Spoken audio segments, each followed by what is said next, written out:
Well, welcome everyone. We're going to go ahead and get started. Thank you so much for all the faculty and staff and preceptors who've been able to join us today. And congratulations once again to the graduates. You're going to hear that over and over and over again for the next couple of days, but you've earned it. This is your Gatton College of Pharmacy Prescriptions for Success. And today marks the 10th year of this very special event. And I want to give special thanks to Dr. Emily Flores for proposing the original idea to Dean Emeritus Calhoun. Our purpose today is to give faculty, staff, preceptors the opportunity to give you their heartfelt advice as your soon-to-be graduates embarking on your career and also as you embark on the rest of your life. This is particularly special since you have chosen each of the speakers today. This is also a time for you to see your faculty and staff and preceptors in a different light, as many will share some very personal insights with you. You may detect an uncharacteristic level of nervousness among some of the speakers, slightly different than what you're used to seeing in the classroom, as there's a significant sense of responsibility behind the words spoken to you today. These individuals literally have devoted their careers to your success. There's no script, and the speakers are given no parameters except for a time limit. Each speaker will tell you what they feel is important for you to hear. However, there is one rule, and that is Dr. Odle goes last. This is now tradition upon request of all of the speakers, as none of us want to follow Dr. Odle. I've known Dr. Odle since our undergraduate days at ETSU and chemistry classes, so I've been avoiding going after Dr. Odle for about 30 years now. So our speakers will not be introduced as you've selected them, and we will follow the program from this point on, beginning with the class of 2019 President Shannon Schreiner. Hey everybody, thank you for coming today. It's really great to look out and see all these familiar faces that we've come to know and love over these last 4 years. I'll keep the faculty hooder announcement short and sweet. My classmates already know who these individuals are from our rehearsal ceremony this morning. One of them has the absolute best sense of style and always has her shoes absolutely on point, and we are quite jealous. It's Dr. Pond.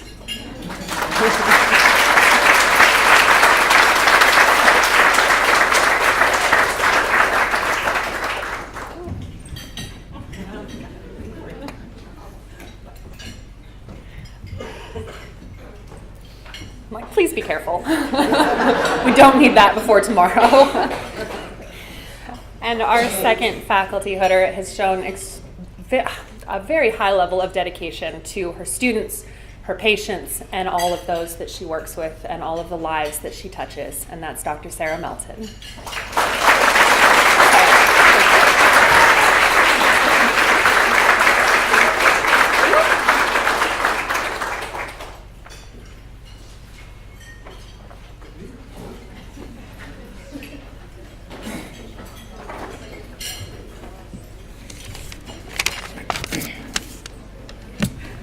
Good afternoon. Where y'all been for 3 years? Well, first of all, Dr. Flores, where are you? Thank you for letting me go first. As you know, I have a couple of jobs now. One of them has to do with the City Commission, and we have a budget meeting at 1 o'clock. And I actually forgot to change the logo pin, and it's been pointed out to me. I have my City Commission logo pin and not my ETSU pin. This is being filmed, isn't it? Sorry. And also, Dr. Flores, you do know the definition of the word emeritus? Emeritus means no time limits. So I'm sorry. Really not. And actually, there is no City Commission meeting. I refuse to follow not only Dr. Odle, but Dr. Burchette also. Where is she? I'm not going to follow you either. Again, I ask permission from Dr. Byrd to share you with her. because you are the last class that can say, or I can say, I was your dean. You are the class that came in as I was sort of moving out, but I'm still your dean, will always be your dean, and you'll always have two deans. And you're the last class that has two deans, so you're a very special class to a lot of people. Now, advice. Well, you got a lot of advice from me in that 1 year that I was your dean. And where are the original class officers? Did y'all make it through? I mean, where are you? Congratulations. Yeah, you all got more advice than you probably wanted from me. And I appreciate how you worked with me that year, because the P1 year is a difficult year.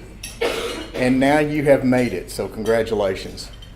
But I do have 3 pieces of advice that I want to briefly give you. One of them is what I used to share with the graduating class each year, and that is you're going to have 2 things very soon that you have never had in your life. You're going to have time, and hopefully you're going to have money, right?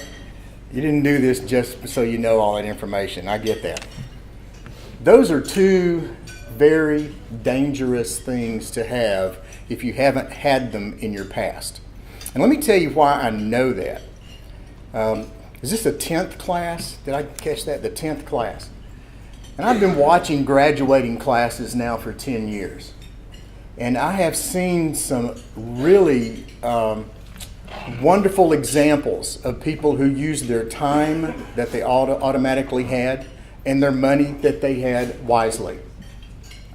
And I have seen some examples of people who had that time and money and they didn't use those 2 things in an appropriate way. And I wish they had. And I could give you details on how they decided that college was a work hard, play hard environment, and now work is a work hard, play hard environment, and that will catch up with you. And unfortunately, there are some examples of Gatton graduates, not that many, thank goodness, that didn't get that until it was too late. So I encourage you to take the time to think about how you're going to use the time that you have, that you've been studying all these years, and how you're going to use that money that you had, that you've been working so hard to get to, that you deserve. Secondly, treat every job like it's your last job. And I'm pretty sure that unless you're just the most unique group of graduates ever from any college of pharmacy, your first job is not going to be your last job. There's going to be other jobs, and rarely will anybody walk out of pharmacy school, take that job, and it be the only job you ever have. But that needs to be invisible to who hires you this summer. They need to have a feeling that you are all in and committed. Now, how do you do that? I have a list, and I know my time is up, but I'm an emeritus. Dean's time, have you heard that term before? I know, we thought you were going to get away from that. 5 minutes early, 5 minutes late. These are the little things that you can do to help that employer have a good feeling that you're on board, and you're on board forever. Those little things make a difference. And work below your job description. You're going to rise above your job description and do things that you are trained to do and things that you want to do.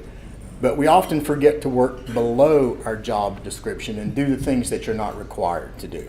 The third thing, which means I'm almost done, and this is probably the most important piece of advice I'll give you today. Stop. Just slow down and reflect on this weekend. Don't worry about that job. Don't worry about the debt. Don't worry about what's next. Don't worry about, is everybody going to make it to my graduation? But stop and reflect on what you've accomplished over how many years and how many hours of sitting in classrooms to get to tomorrow. You can't recreate this moment. and you cannot recreate tomorrow, but you can remember it. So don't let this get by. You deserve this time. And also turn around tomorrow and thank those that helped you get to where you are. Most people don't want the services you're about to offer to them because they are sick. But they need the services that you are trained to offer them, and you have the best faculty in the nation, and I guarantee you that's the truth, and they've trained you well. So, go out, make your two deans proud, but first, enjoy this weekend. Thank you for choosing Gatton, and thank you for choosing me as your first dean. God bless you, and oh, by the way, thanks for the Yeti. I still love it. It's great. I've got to run, so enjoy the rest of the day. I'll see you tomorrow. Hello, class of 2019. I'm fighting off a cold, so I'm a little hoarse today, but I'm so humbled and honored to speak in front of you. And I will say that alphabetically I should have gone first, and while there is a little overlap in Dean Calhoun and my comments, just keep that in mind. He stole it from me. So I decided to focus on some practical career advice for you, because for many of you, the job that you take after graduation is going to be your first real full-time adult job. And that comes with a whole new level of responsibility and opportunities that you may not have had before. So here are my top 5 lessons learned as you begin your careers. So lesson number 1 is that, like Dean Calhoun said, your first job isn't likely your last job, and it may not be your dream job. But don't let anybody know that, okay? Every job offers something that you will grow from. Maybe it's experience, maybe it's opportunities, maybe it's challenges, maybe it's connections. A lot of times you're not going to know what that thing is until much later on, but it's really important. Regardless of your job, put in the effort. People notice hard work. Sometimes as a new graduate, it's really hard to find your place in a work environment. You will never regret being someone who's reliable, dependable, compassionate, and a team player. You're never above taking out the trash. Opportunities open themselves to people who are deserving. Lesson number 2, be open. Take chances. You will only regret those chances that you don't take. Life has a way of throwing unexpected curves at us, and it's so important that you see these detours as opportunities to seize and not setbacks. Be open to what comes next. I can honestly say that the risks that I've taken and the choices that I've made in the face of the unexpected and the unknown have led to some of the most rewarding personal and professional experiences of my life. It's okay not to know exactly what you want to be when you grow up. I don't know that most of us do anyway. It's okay to wonder if you're in the job that you're meant to be. It's okay to change directions in your career. Lots of people do. And it's okay to take calculated professional risks. However, you can't expect good things just to come to you. You have to work hard and position yourself to be able to seize those opportunities. The well-worn path isn't always the one worth taking, so take the risk. Lesson number 3 is that you aren't going to always have the answers. And that's okay too, because neither do I. I'm going to share 2 seemingly counterintuitive follow-up thoughts. You can either 1, fake it until you make it, something else that I do quite a lot. Just like patients, just like students, are like sharks. Like they can smell blood in the water. So sometimes you have to put up a really confident front, even when you're sweating bullets inside. You may not know, just trust your instincts, and you're probably going to do just fine. On the other hand, equally endearing, depending on the circumstance, is just fessing up when you don't know. That's totally fine. Your current knowledge base is a mile wide and an inch deep. You're not going to have all of the answers. Know when to look it up, because no one knows everything. You'll figure out which approach to use, but I promise that both will come in handy someday. Lesson number 4 is that you might not love your job all day, every day.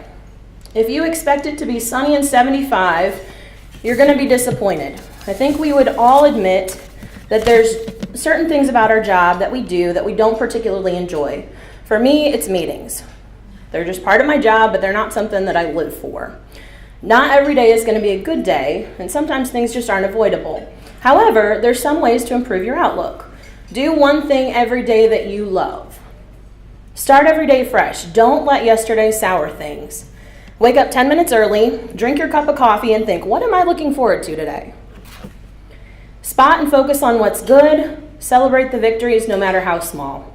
Don't accept that just because something has always been done a particular way, that it can't be done another way. Just remember, if you want things to change, you have to be in on the action.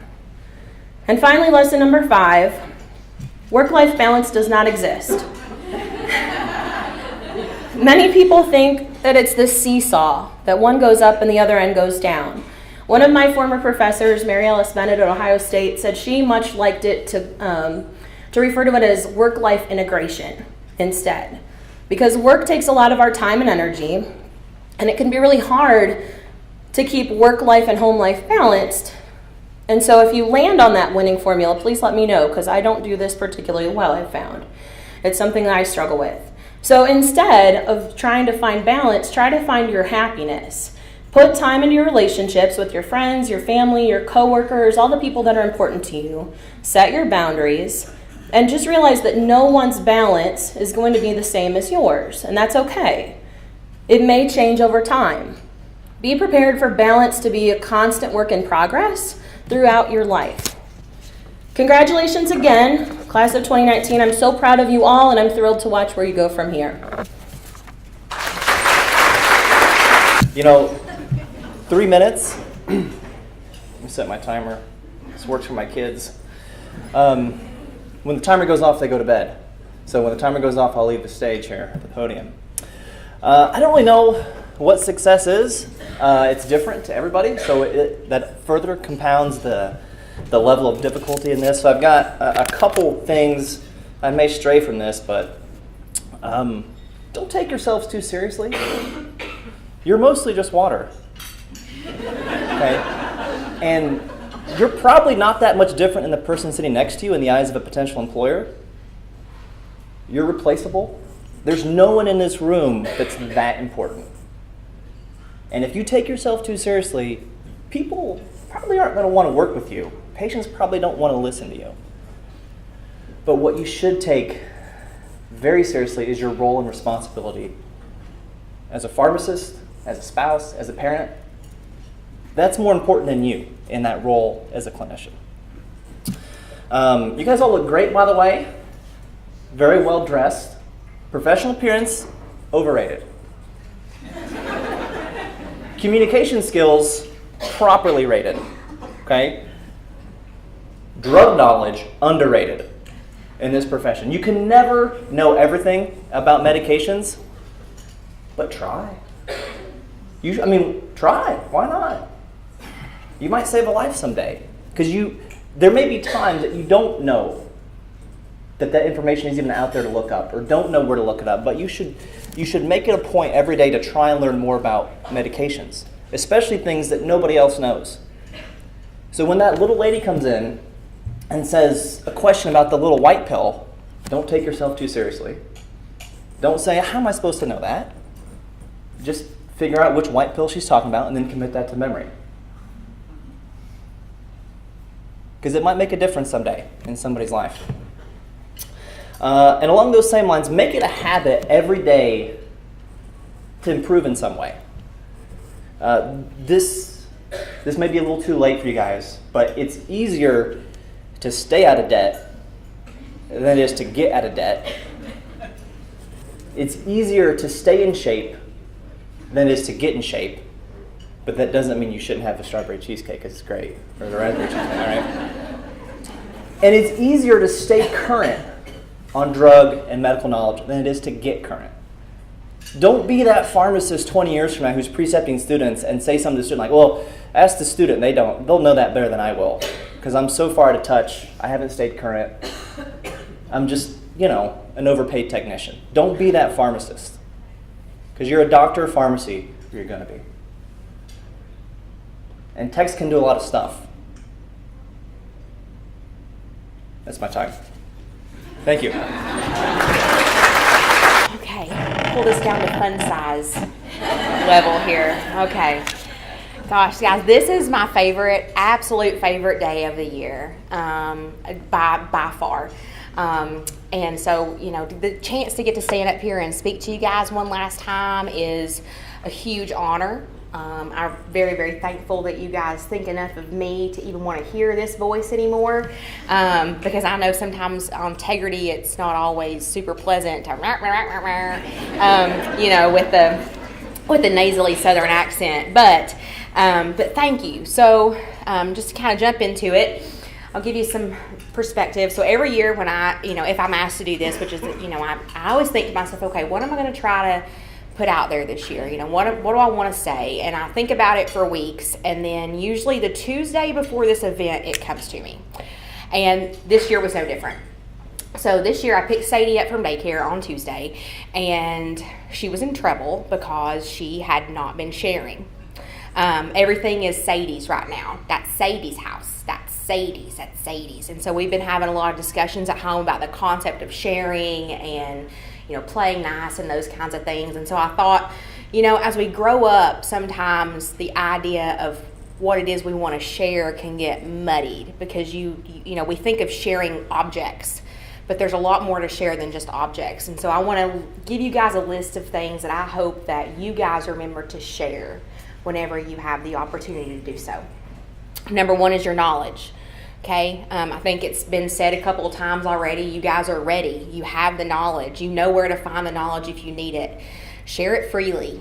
Share it with your patients. Share it with providers. Share it with students, other learners. Because anytime you share knowledge, you exponentially help people, and there's a lot of power in that. And so share your knowledge whenever you can to help someone else. Number two thing I hope you share is your lunch. For you guys that had me on rotation, or for some of the people I work with, you know that lunch is my favorite time of the day. Always, only followed second by dinner. And so take people to lunch when you can. And when you can, pick up the tab. It makes a difference. That's my favorite time of the day to really get to know people and catch up and socialize. And it's a great relationship building tool. And newsflash, you have to eat anyway, so you might as well make it fun. Okay, so anytime you get the chance, take them to lunch and share that. Number three, I hope you share encouragement. Stay nice because you need to be nice. Say nice things because they need to be said. Do nice things because they need to be done. Okay, a little bit of encouragement goes a long way for people, and you never know when someone may need it that day and they haven't been able to tell anyone else that. So I try to wake up every day and think to myself, I'm gonna fill somebody's cup today. Not because of something I need, but because of something that I think that person might need, just to hear. So share your encouragement. Number four, share your resources. A lot of times people think of resources in terms of financial resources, and that's great. Donate if you can. I know right now you may not feel like you can do so, but any little bit is a big difference for some people. So donate if you can with money. Donate with your time. Volunteer. You may not have a lot of money right now. I know I still don't have a lot of money most days. But you can donate your time, and you can give of your time and give of yourself. Donate of your talents. If you have talents that you can share with people to help improve.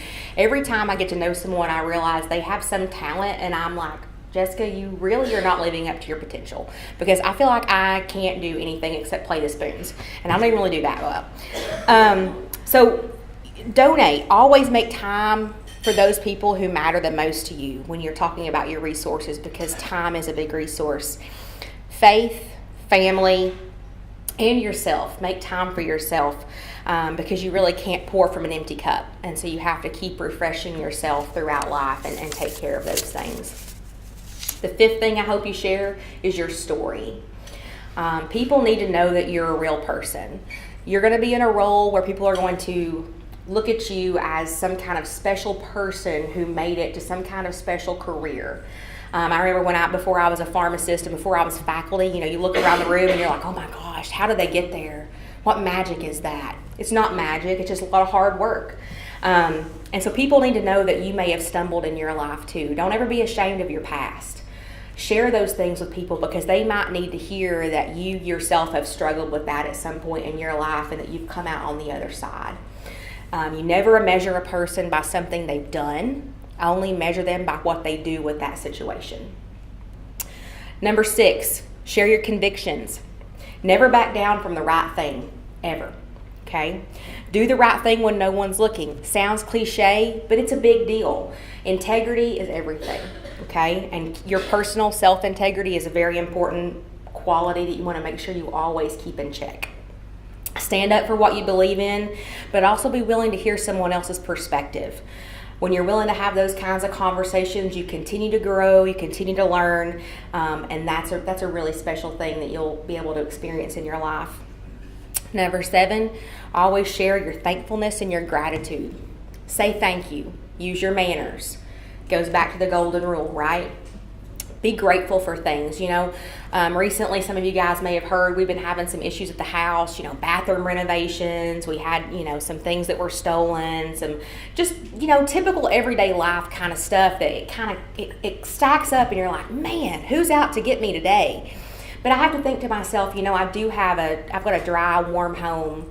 I've got a car that gets me places. I've got food in my belly anytime I need it. I don't want for anything. I don't need for anything. And a lot of people don't have that. So just always remember to be thankful and grateful for what you have. And the last one I will say is make sure you share your joy. People need to see a positive thought. Somebody got me once this little thing I have in my house, and it says, one small positive thought in the morning can change your whole day. Always remember that. Kind of like Dr. Alexander said, don't let yesterday spoil today. Be positive, share your joy, and especially share your joy tomorrow. Class of 2019, it's been a pleasure. I look forward to being your colleague in the future, and you guys know where we are, so don't be strangers. Okay? Thank you.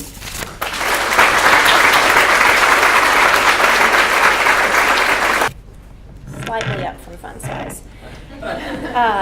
So thank you guys for thinking of me to give you advice. Full disclosure, I feel very unqualified to do so, but I'll give it a go. Also, I have a request for you. I have this tendency of getting teary if I am nostalgic or sad or nervous, and I'm all three. So if I get teary, I need you to do something funny. Slow clap, do the wave, whatever, don't care. Because when I get teary, it's that like your throat closes up and you can't speak teary. That's awkward to stand in front of people and do. So, please. So when I was thinking about what I was going to tell you guys about, I told you I feel unqualified to give advice, but I'll give it a go. I thought, what are the things that I really wish I had known when I was graduating from pharmacy school? If I could go back and learn things differently or know something different, what would it be? And so that's what I'm going to share with you today. So the first thing is that many, many things are more important than pharmacy and more important than your career. You're graduating tomorrow, so I feel like I can tell you this now. Sorry if we've been holding out on you. But I think it's so easy right after you graduate to think, well, I just need to put everything I've got into pharmacy, into my career, and I'll have time for other things when I have it all together. Big news flash, that day will literally never come. You will never have it all together. So I can tell you from my experience, the first several years after I graduated from pharmacy school, I put everything I had into my career, and things suffered. My faith suffered. I was inconsistent in my prayer life and time in the Word. My family life suffered. I took my marriage for granted in some cases and kind of knew, well, things are really hard now, but that's just how it's supposed to be because we're busy, and that's just how this is. That's how this is. I took my community and my friends for granted and really didn't put a ton of effort into making really important, new, intentional relationships. And so I really encourage you to, not just right after you graduate, but at every point in your life, take an assessment of where your priorities are. Not that I have that together totally now. I've told almost everyone in this room, work-life balance, this mystical unicorn we all search for, I struggle with that. But take an assessment of where your priorities are and do that in a really intentional way. The other thing that I wish I had known when I graduated from pharmacy school is that community and really good friendships are crucial, but they take work and they take effort and they take maintenance. And so I think for you guys, it's honestly pretty easy to find good community in pharmacy school. We cram you guys into an 80-person auditorium for several hours a day for 3 years in a row. It would honestly be hard not to find friends in that environment. But when you graduate, it's really easy for the relationships you formed here to kind of fall by the wayside. I have 3 best friends from pharmacy school. We've all been each other's weddings, and for several years after, it was like a random text here and there, but not an intentional thing. And I can tell you on the flip side, after having moved here, Chad and I have by far the best community we've ever had in our entire lives as a married couple, or in our lives as individuals. And so many of you are going to be moving to places that you don't have community at all. And so my prayer for you is that you prioritize finding your people. Because there's nothing, I mean, when I was thinking about this, admittedly yesterday, because I procrastinated and put it off, I was thinking what I was going to say to you guys. One of my friends texted me and said, "Hey, you came on my mind. I'm just praying for you right now," and like out of nowhere. And so I hope that you all very intentionally look for relationship and look for community where you're going, because there's very few things that are more important than that. And token number 3 piece of advice is you should totally get a basset hound after you graduate. I'm joking. I threw this in there in case I was feeling teary and needed a laugh, so thanks. For real though, thank you guys for thinking of me to come talk to you. I'm really excited for all of you and super proud of you. Tomorrow's a really special day, so take lots of pictures, thank your family. Yeah, we're really proud of you guys. So thank you. Well, afternoon. It's that post-lunch blood sugar now that is starting to come. No, I'm serious. I'm not going to say anything about diabetes up here. I'm not going to say anything about how many carbs are in the cheesecake or anything like that, or what was the last cardiovascular study or done or anything like that. No, but I do want to share with you, as I was thinking about this, and I'm truly, truly honored. I was actually kind of shocked when I saw that I'd been selected. I thought, well, maybe on the, I don't know how you select, but maybe when you're bubbling it in or picking something, Hagemeyer and Hess, they're kind of close there. Maybe they got inverted or something like that, but no, I'm truly honored to speak with you and share with you some advice. So one of the things that my family and I started doing several years ago is we would, at supper time, when I come home, we would just get together and we would start talking. And one of the questions that we would always ask each other is, what was your best moment today? And it's interesting just to hear the response from, like a 9-year-old or an 11-year-old or your wife or husband. I mean, if you just ask somebody, what was your best moment today? And of course, the great follow-up question to that is why? Why was that your best moment? When they ask the kids, you usually get responses like, we homeschool, and so like, I finished my school early today. Or, they went and bought a toy or something like that. They got a new football. And if, when I started thinking about my answers that I was giving, it always there was a theme that I noticed. And the theme was that I feel that my most important moments of the day was when I was serving others. And so when I just started giving examples of that just kind of welled up, and it just kind of, wow, that's really cool. And I hope that's a good model for my kids one day as well. But serving others, that could be your family, that could be your patients, that could be when I was serving you. You don't know this, but many times you were the subject of our dinner conversation. What was your best moment?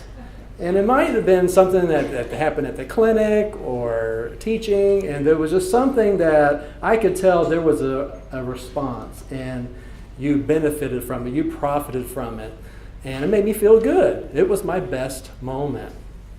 So, why is it important to reflect on this? Well, I think a couple of things. I got written 4 down.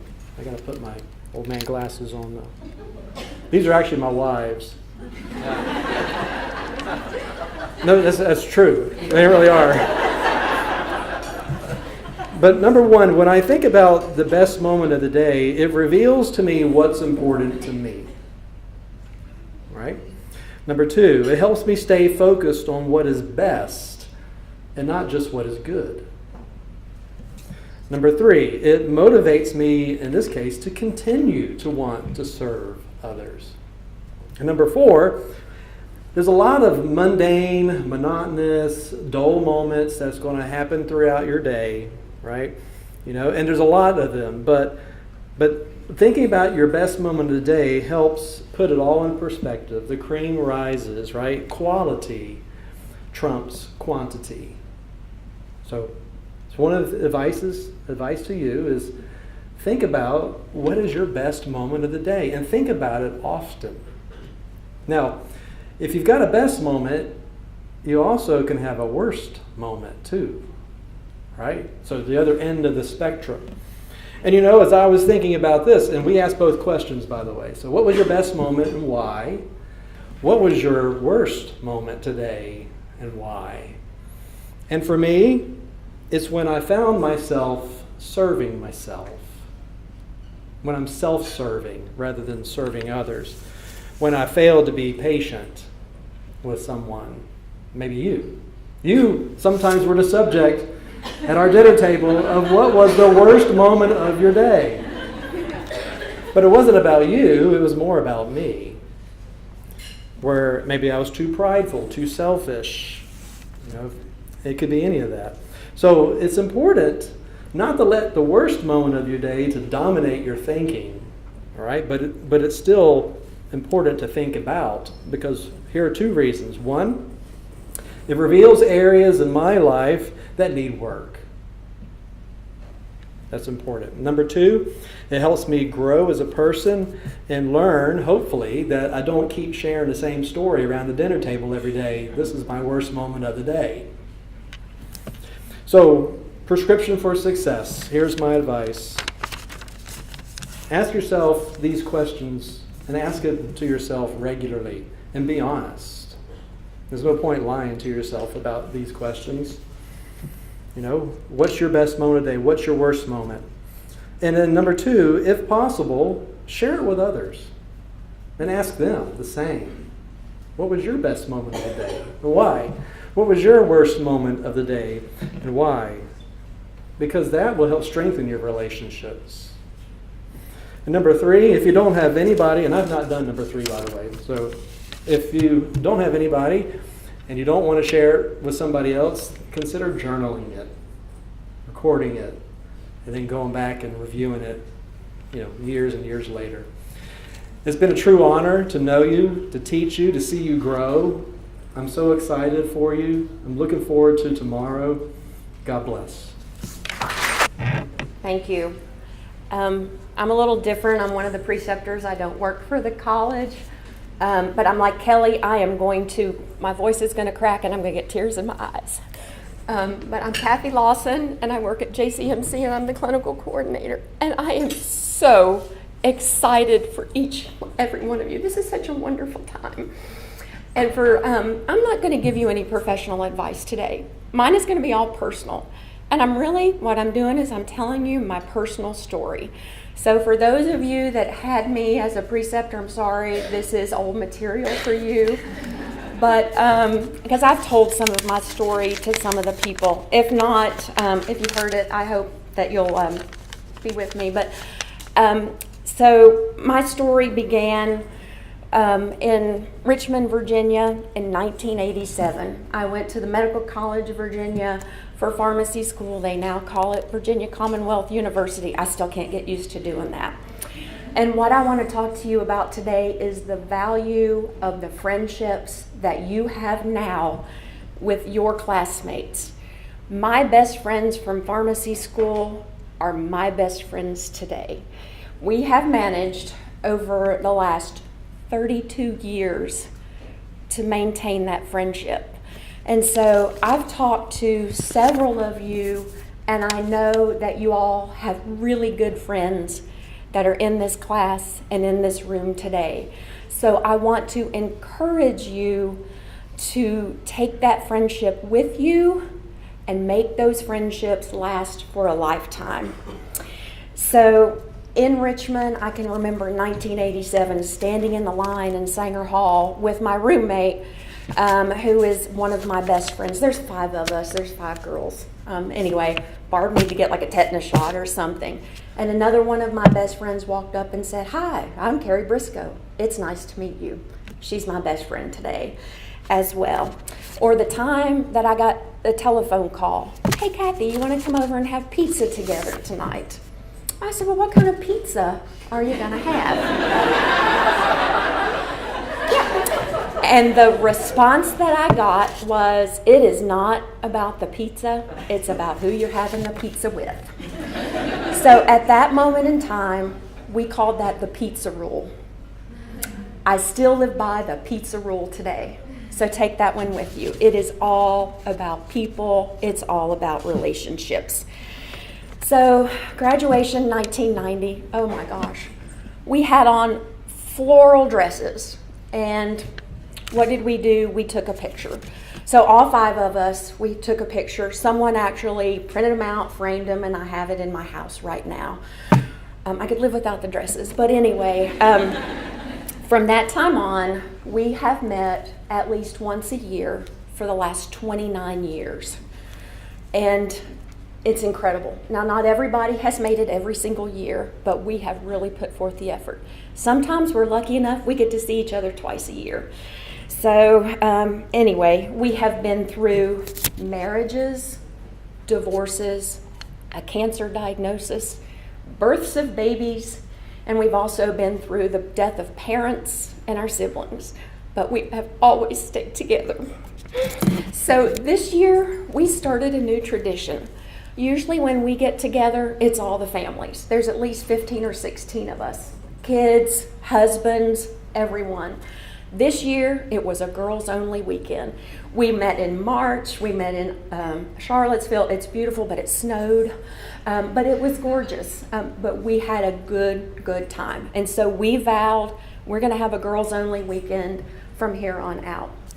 That weekend, and I've shared this with Kelly, we started a prayer group together. So we actually have 2 additional people that we have put in that prayer group, and we text each other. We all have a day. So I'm like Thirsty Thursday, and there's a Taco Tuesday, and whatever it is. So today's my day where I send my prayer request. And I know that 6 people are specifically praying for me today for my prayer request. My prayer request today was that I could inspire you in some way, that something that I say you'll take away. So, my words of encouragement for you. Take your friends today. Take a picture of today. I forgot to say, my 29 years we've been doing it, we've taken a picture every year in that same 5 lines that we did on graduation day. We screwed it up a couple of years where I was on the left, I was supposed to be on the right, or vice versa. But I can go back and I can look at those pictures and I can say, oh gosh, that's the year Kelly had her baby. Oh my gosh, that's the year so-and-so was born, you know? And I can look at that picture and relate a time in my life. So today, pick out your best friends. Take out that cell phone and get a picture. And then vow to yourself, I'm going to see these people at least once a year, or however often that you can, and take that picture. 29 years down the road, you're gonna love that you did it. So value people, value your friends.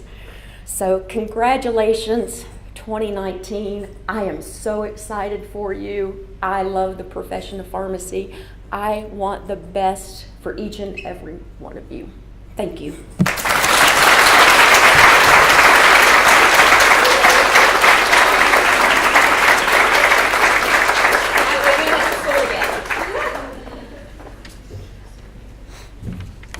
So I was just 1 year behind Cathy at the Medical College of Virginia, so we've known each other a very long time, and what an inspirational message you brought to the students today. So I'm going to talk with you guys about care, compassion, competence, communication, courage, and commitment.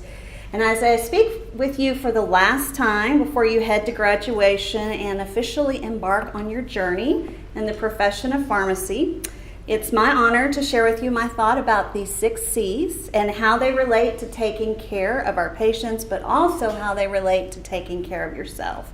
So we're going to start with care. Care is really the centerpiece of what we do as pharmacists. When we do caring well, we help individuals, but we also help improve the health of our communities. Caring can really define us and the work we do. Our patients who are receiving care expect it to be right for them, and they expect it to be right consistently through every stage of their lives. And what about compassion? Compassion is how we give care through relationships that are based on empathy, respect, and dignity. Compassion is really central to how people perceive how they're being taken care of. Competence.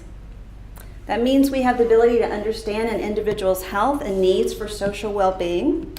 It's also about having that expertise, the clinical and technical knowledge to deliver effective care and the best pharmacotherapy and other treatments based on research and the evidence. And communication. It's absolutely key to having a successful, caring relationship and being effective in our teamwork. Remember, active listening is as important as anything we say or do. Courage. Courage enables us to do the right thing for the people that we care for and to speak up when we have those concerns. Courage means we have the personal strength and vision to innovate and embrace new ways of doing things. Commitment. Commitment to our patients and populations is really the cornerstone of what we do. And we need to build on that commitment and improve our care and the experience of our patients each day. We need to take action continuously and continually to make this vision a strategy and a reality for all and meet the healthcare and social care challenges that we have ahead. So now quickly, I'm just going to look at the 6 C's in relation to how we take care of ourselves, because we know how incredibly important that is. To care is to look after each other as we would like others to look after us. To have compassion is to have empathy with each other's feelings and needs. To have courage is to support and defend each other, and when it's necessary, we have to strive for a culture where we don't blame others and we use unexpected and untoward events to improve our care. To have commitment means we fully support and uplift our teams in which we work. It's commitment to our families, and we must take our commitment to our husbands, our wives, and our children, our parents, to the utmost importance. Communication is to ensure that we strive to have open and effective communication at all times, and that's a challenge we have to meet each day and often have to overcome barriers. And finally, with competence, it's to guide and help each other in obtaining and maintaining competence professionally. And this includes lifelong learning. While your formal education here at the Gatton College of Pharmacy has come to an end, you have a lifetime of learning that must occur to keep you competent as the gatekeeper at the front of healthcare. And in final conclusion, I think we should probably add a 7th C, and that's celebration. We should celebrate each other's successes, and that's what we're doing today and tomorrow. I don't think that we celebrate each other's successes often enough. And each of you have so incredibly much to be proud of and thankful for. So I challenge you to go forth and remember those 6 C's we talked about as you care for your patients, your family, and your colleagues. And I suspect if you do this, you're going to find joy in this profession of pharmacy. I really look forward to celebrating your success tomorrow at graduation and the so many successes you will share with us in the future. I wish you the very best of luck and happiness. I thank you for the privilege of being your teacher. And for being able to be the one that will place that hood on you tomorrow. Thank you very much. First of all, no idea what I did to be standing in front of you guys today. Thank you so much. It's an honor. I really appreciate it. And I'll do my best to say something that's going to be meaningful to you. Second of all, I put together my comments about a week ago at a Starbucks in Knoxville while I was waiting for my dog to recover from emergency surgery. So I will tell you now, I may be a little bit more emotional than I'm comfortable being on a regular basis. But again, maybe that gives you some more perspective than otherwise. All right, so just like you guys, I learned a lot in my 4 years of pharmacy school about pharmacology and therapeutics and chronic disease management, and critical care, as much as that terrifies me. And I'm happier in AM care, but I continued to learn about these things in residency in various settings and then in the years of practice since. And as strong as you should strive to be clinically, let me tell you this. The important thing to learn is that what you treat, while that is super important, is not as important as who you treat and how you treat them. And I'm telling you this because those of you who have been on rotation with me over the past year to year and a half, you've been with me through a lot. I've been through illness and caregiving and loss of several family members during this time. So those of you who are on rotation with me or who I interacted with at all during this time, please just know that you've been a bright spot in some difficult times, and I thank you for that. And now being on the other side of these losses, I have a renewed sense of compassion for patients and especially their families and a better appreciation for what they go through. And prior to these experiences, I didn't truly appreciate that as much as I think that is important too. I didn't really appreciate how much my role mattered to families or how much a kind word or something as simple as an insurance problem solved or a regimen simplified or a phone number to call for questions or just a few more minutes to chat could really mean and how much it may be needed. It's something I know you guys have heard before. I'm not the first person to say this. I certainly won't be the last. And I hope that you don't have to find out how important that is firsthand. But for me, it was a really important reminder. So today I think it bears repeating because it's so real, you guys, and it's so easy to do. So my advice would be to step up and be that person for your patients and continue to be the bright spot in someone's day. Here's the thing that I most wish someone had said to me when I was in your shoes. You'll be scared, and that's okay. If you're like me, you'll be nauseous and clutching your dog for dear life the night before your first solo call as a resident, praying that you leave the hospital better than you found it, or at least not worse. And so I say this because I feel like as a student, I had this perception that the faculty that I worked with always were fabulous and knew everything. And so I think it's probably comforting for you guys to know that your faculty weren't always so confident and didn't always know what they know now and weren't always so solid as you may see it. So you'll be scared, and that's okay. In fact, I think it's good. So growing up, before every soccer game or swim meet or road race, I would always tell my dad how nervous I was, and he would always say, "That's good. That means you care." So I think that applies here too, and that's also why I'm nervous right now, because this matters. And so I would say to maintain that sense of responsibility and caution for your patients always, but use this feeling to push yourselves to learn more and more. Find a good mentor, find a safety net or a trusted colleague for when you have hard questions or just need reassurance. This is one of the last times that you guys will all be in the same room together. You'll always be in the same boat, so reach out. So the last thing I want to tell you, I learned from my sister. Here's the thing about my sister. She's scrappy. She goes after what she wants, she questions the status quo, and she actively seeks happiness in life in a way that I find admirable and also really scary. And probably what I'm sort of inadvertently telling you today is that I'm scared of a lot of things. But I guess it's fine. I guess I care. So seriously though, in her career, she took a unique path and she sought her own opportunities to make herself a strong candidate for residency in a really unique setting. She learned things on her own that aren't traditionally taught in pharmacy school and continues to do this every day. 5 short years ago, she was in exactly where you guys are sitting, graduating from Gatton. And today, she is the Director of Clinical Pharmacy Services at NC State Veterinary Hospital, a diplomat for the International College of Veterinary Pharmacists, adjunct faculty at Campbell University and UNC, and President-elect of the Society of Veterinary Hospital Pharmacists.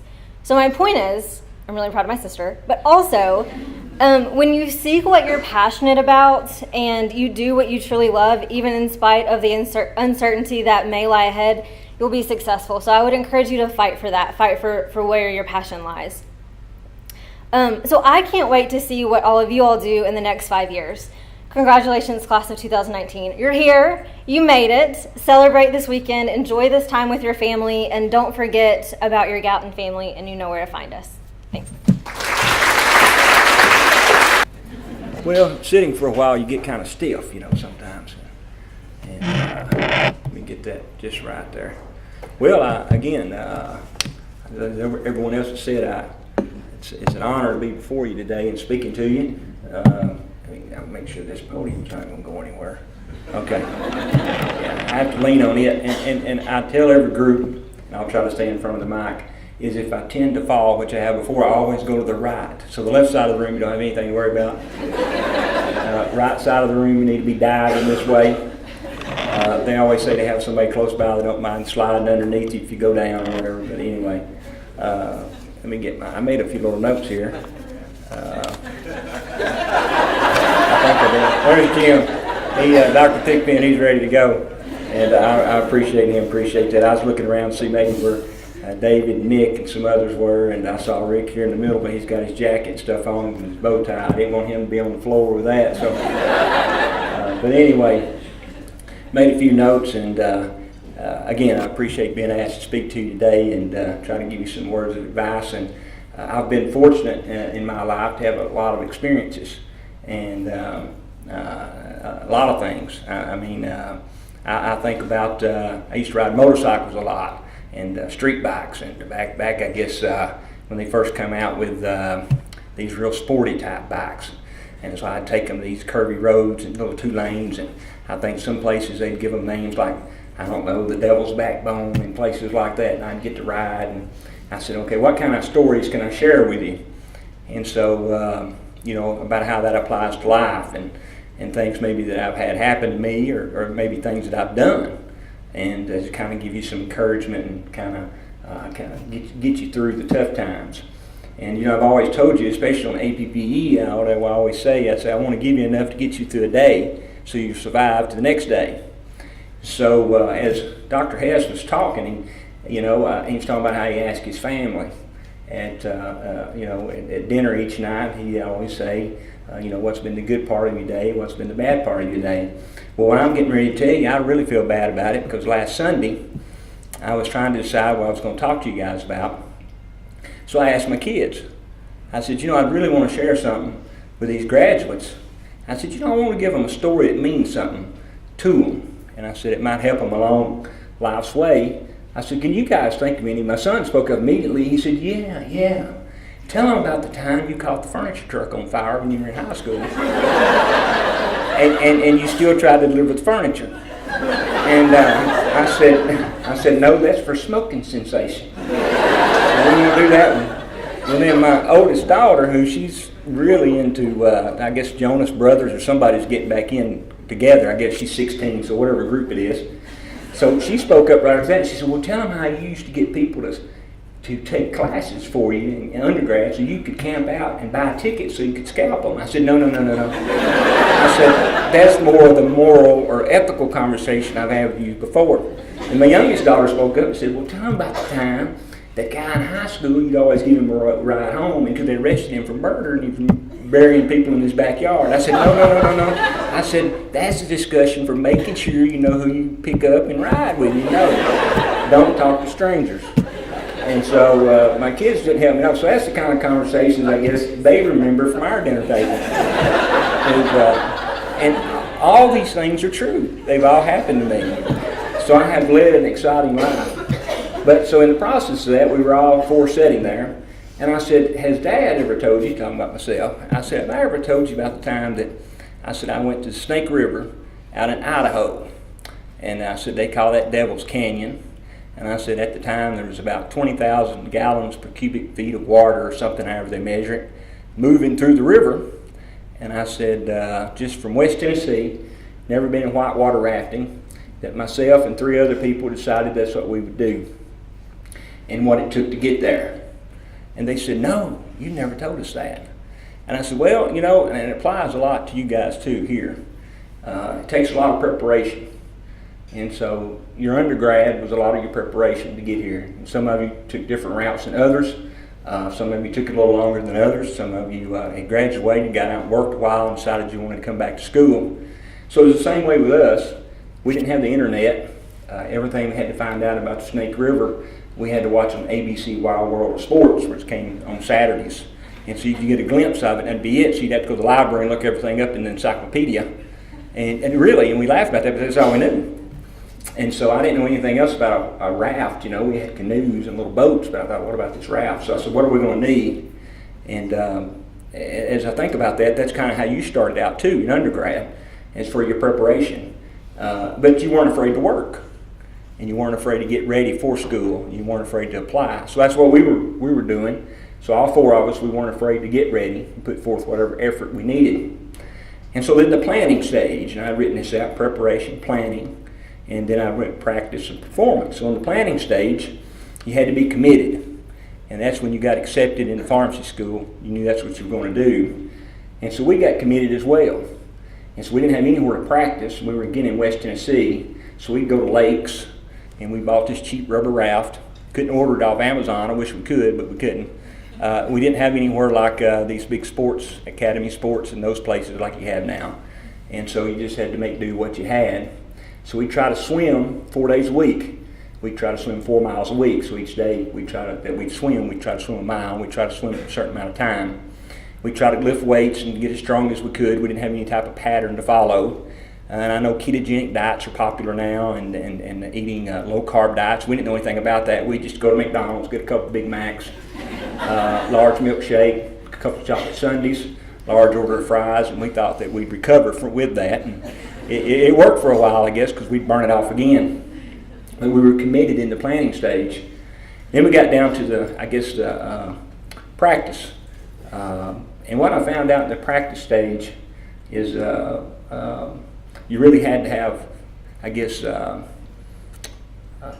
passion for it and to stay with it. And I think that would apply a lot to maybe your third year here, maybe especially in your fourth year as well. Is this really what I wanted to do? And do I really want to be a pharmacist? What does it mean to me to be a pharmacist? You know, I get discouraged sometimes when maybe 5 years out of school I'll see these polls that they take, and I don't know who actually fills them in or sends them in. It's usually the disgruntled people. It's kind of like when you read reviews. It's usually the disgruntled people that's going to say something, and people are happy, generally just going their way. But, you read and say, well, only 40% of the pharmacists are happy with their job, or whatever the numbers may be. But you have to be persistent. And you had to have a passion for it, and I think you did. And you do, or you wouldn't be here today. And last but not least is performance. And something I've written down here is you have to meet your obstacles in life head on. No matter what comes up, you don't have a choice. You have to. You want to try to hide from them, but you can't. So let me tell you what happened, then I'll give you just 2 or 3 pieces of advice, and I'll be done. So we did all our practicing in the lakes and the rivers in West Tennessee that we could find, and nothing compared to the Snake River. We'd never seen it before other than on television. And so we caught a plane, and we landed in Salt Lake City, Utah, rented a car, and went on over to Idaho.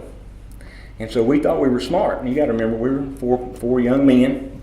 And so what we did was we rented a car, and I told you that, and we drove over to Idaho. And we said, well, the first day what we'll do, because we're really, bright guys and we know what we're doing. See, if we'd had a woman with us, we never would have done this. We got a guided tour the first day, because we thought, we'll see where you need to go. We won't pay that extra money the other days. We'll go our own way. So we got a guided tour. They took us down. And of course, you've got 5 or 6 rafts going together. And you have other children in other rafts, and and that's what it is. And so the next day, what we said we'd do is they said, well, you know what? We'll rent our own raft, and we'll get another car. So we pulled our money together, got another car. We'll just drive along the side of the road till we find an empty spot to park the car. Then we'll go back up the river, however many miles we think it may be, and then we'll get out of the other car, and then we'll just get in the river and float down. And so that's what we did. And so we get this raft out of the trunk, we put it out on the side, I guess on the bar, and we blow it up. Put it out in the water, we all get in it. We go about the distance, I guess the width of this room, and we sink. And so that's what you're going to have to be careful about when you get out and start working, is reflect back on what you've learned or what you know. And there was a guy fly fishing. It wasn't Jim Dick then, but it looked like him. And he was fly fishing. And he could have been from the South really easy, but you know, he had a real slow drawback, and he'd say, "You boys having problems?" And we said, "Yeah, our raft sunk." He said, He said, "Well, the water's 50 to 55 degrees. That's something I guess we didn't pay attention to. And it wasn't that way in West Tennessee." So he said, "Well, what you need to do," he said, "the raft needs to be aired up in the water so it'd be cool." And he said, "That's what happened. You aired it up on the side and it got hot, and et cetera, and it sunk." So we got it aired up and we got on the raft and we started going. We thanked him for his time. And as we started going, he said, "When you see the cameras, get ready." I said, "See the cameras? Man, this guy's lost his mind." Then one guy said, "Well, hey, they may be shooting an episode of ABC Wild World Sports." He said, "We may be actually on it." And we all got excited. And so as we was going down through there and we started, I guess, moving down the river, it didn't take us long to realize we'd made a mistake. I know it. And there was one other thing. Right when we got moving, the other guy with us, he asked the fly fisherman, he said, "Oh, by the way," he said, "What, you have another question?" He said, "What are these ropes that are going across the river?" And he said, "I see them about every, 50 yards.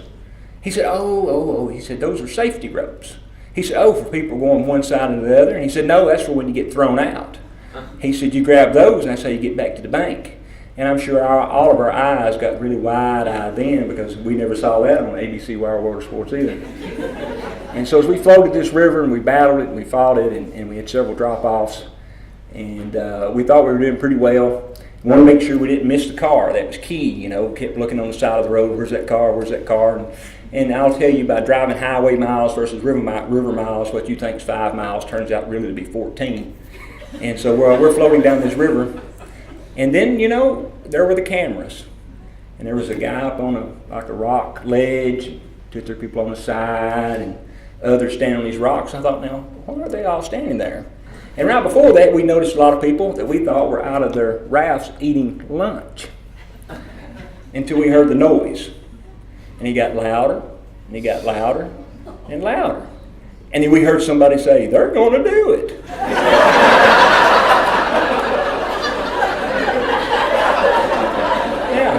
It was a waterfall.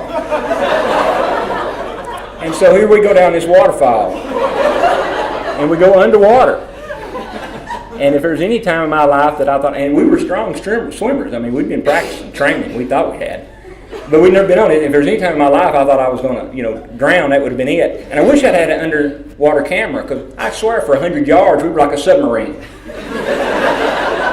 And then we pop up on the other side. Well, long story short, we made our way further down the river and we saw the car, and I was so happy to see it. Oh, so glad to get out. Had to save the raft and the paddles, and we all survived. But from that, I wrote a couple things down that I was telling the kids this too. Cause I didn't want them to remember, that I burned the furniture truck down, or that I was scalping tickets, or that I was gave the murderer a ride on the way home. You know what I mean? I want to remember something positive, and I want you guys to too, because it took, as I said, it took preparation, took planning, took, some practice. You had to have some passion to get here, but the performance is what's going to matter, and what you do with your life. And like I said, I've been fortunate to I can go through all kinds of things, and you've got a story for everything. I've been blessed in that I've had a lot of things happen to me, and just, but what I'd written down was, be your best in your darkest moments. Don't be afraid of the cameras. So when we saw the cameras, we easily could have, bailed out. But I think we'd have been in worse shape if we'd have bailed out of the raft than staying in it. And you know what? We ended up depending on each other. So depend on who you're working with. Depend on your family. Depend on your friends. Because you know what we all did? We paddled as hard as we could go. And we made it through it. And the guy later told us, he said, "That's why you made it through." He said, "All 4 of you stayed in rhythm. You went through it. Nobody threw the paddle in and, threw their hands up. Oh, we're not going to make it." You didn't want that person in the raft. If you did, that's who you do want to throw out. And so we all 4 worked together. And we never, to do that too, we didn't have to ask each other. We knew what the other one needed, and we knew what was needed. And, regardless of the money made, and you'll make good money, think more about the lives that you'll change and how your lives have already been changed. And you've got a lifetime to achieve a lot of these things. Don't expect things overnight in the first year or 2 that you're out of school, the first 5 or 10 years. But you've got a lifetime.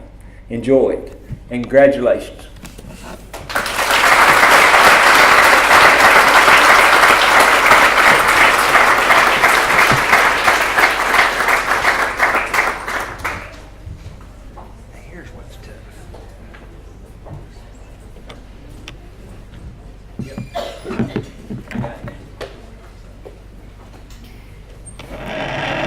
I'm fun-sized. All right, so I get to go after Dr. Odle, but this will be quick.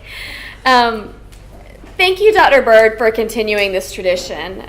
This college is really something special to be a part of, and I'm thankful to be a part of it as well as the rest of the speakers and all of you. Let's give our speakers another round of applause.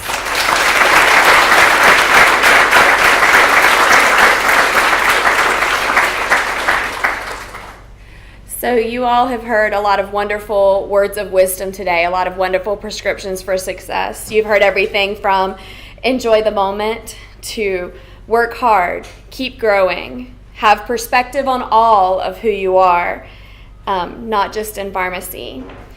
And so as we wrap up today, I just want to encourage you all to come back, keep in touch with us. This is a family. You guys know that at this point. We want to continue to hear your successes, your challenges, and help you along the way. And you'll help us too. We grow and learn from each of you. So thank you for choosing us. Make yourself and your family and your support network proud as you go out. Congratulations on your graduation.